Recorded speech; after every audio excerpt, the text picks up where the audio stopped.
एक धागा सुखाचा 100 धागे दुःखाचे, जरतारी हे वस्त्र मानसा तुझी या आयुष्याचे.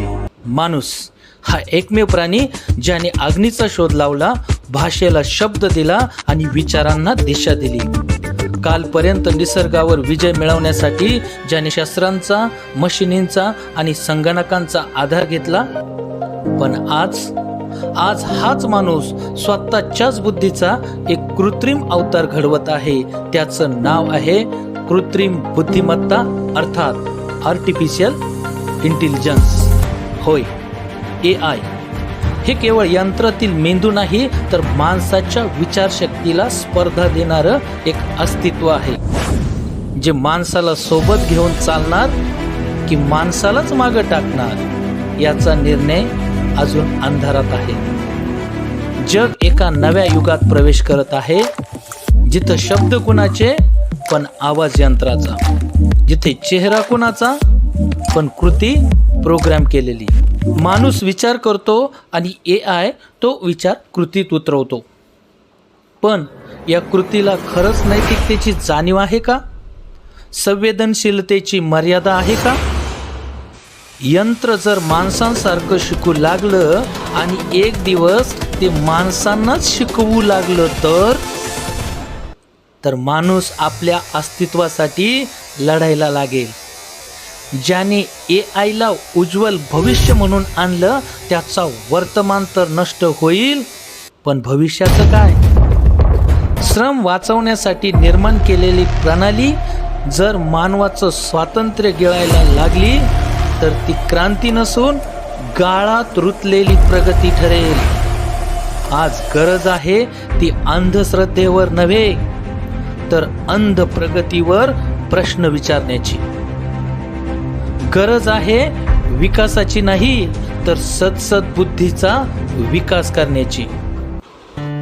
नमस्कार मित्रांनो, मी प्राध्यापक सचिन गीते आपल्या नादमाय मराठीचा या YouTube चॅनलमध्ये आपल्या सगळ्यांचं मनपूर्वक स्वागत करतोय. मित्रांनो, आजचं युग हे तंत्रज्ञानाचं युग आहे. कृत्रिम बुद्धिमत्ता ही केवळ यंत्रांची क्रांती नाही, तर ती माणसाच्या कल्पकतेची परिसीमा आहे. AI मुळे काम झपाट्यानं होतं, चुका कमी होतात आणि जग अधिक चतुर बनतं. शेती असो व शस्त्रक्रिया, शिक्षक असो व ड्रायव्हर, AI प्रत्येक ठिकाणी मानवतेच्या मदतीस धावून येतंय. पण हे लक्षात ठेवा, AI बुद्धिमान आहे, पण तो हृदयवान नाही. आपणच त्याला दिशा द्यायची. जिथं यंत्र सेवक असतील आणि माणूस राजा असेल, तर AIचा उपयोग आहे. नाहीतर AI तंत्रज्ञान मायावी राक्षस. एक बेकारी निर्माण करणारं यंत्रयुग. हजारो कामगार कारखान्यामधून बाहेर पडतील आणि बेकारी अनुभवतील. क्लर्क, बँकर्स, ड्रायव्हर्स, पत्रकार, वकील, शिक्षक आता फक्त संगणकाच्या कोडच्या ओळीत येऊन बसतील. तंत्रज्ञान चालेल, पण माणूस थांबून राहील. मजुराचे घामाचे कण आता अल्गोरिदमचे गणित होईल. हात चालत होते, आता डेटा चालेल. 2. खोटी माहिती आणि खोटं जग. फेक व्हिडिओ, फेक आवाज, फेक चेहरे. होय, सगळं काही डुप्लिकेट. खरं काय आणि खोटं काय काहीच कळणार नाही. निवडणुका, समाजमन, वैचारिक शांतता सगळं ढासळून जाईल. तोंड आपलं, पण शब्द असतील AIचे. विचार आपले, पण दिशा ही AIची. 3. स्वयंचलित हत्यार, मानवाच्या विनाशासाठीच. ड्रोन्स, रोबोट्स, स्वयंचलित करणारी यंत्र ज्याच्यावर ताबा असेल AIचा, निर्णय घेईल AI, अर्थात मशीन. मशीनने घेतलेला निर्णय सदसद विवेकबुद्धीचा असेल. तलवारीला हात होता, तरीही ती तलवार माणूस विचार करून चालवत होता. पण आता बंदूक आपोआप चालते आणि विचार हरवतो. 4. जैविक धोके. जैविक शस्त्रास्त्रांची निर्मिती होईल. अनियंत्रित प्रयोग आणि त्याचे जागतिक परिणाम हे महाभयानक असतील.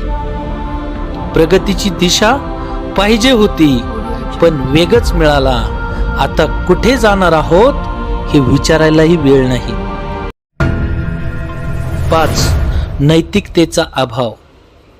निर्णयामध्ये नैतिकता नसेल, संवेदनशीलतेचं मूल्य शून्य AI मुळे ठरेल.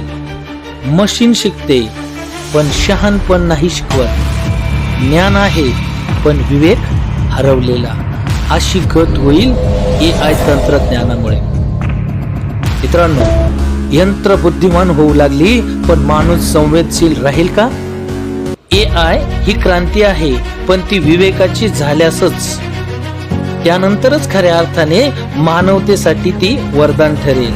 अन्यथा यंत्रांची सम्राज्ञी आणि माणसाची गुलामी ही कल्पनाच उद्याचं वास्तव होईल. मित्रांनो, व्हिडिओ आवडल्यास नक्की लाईक करा आणि हो, आपले अनमोल विचार कमेंट्समध्ये लिहिण्यास विसरू नका.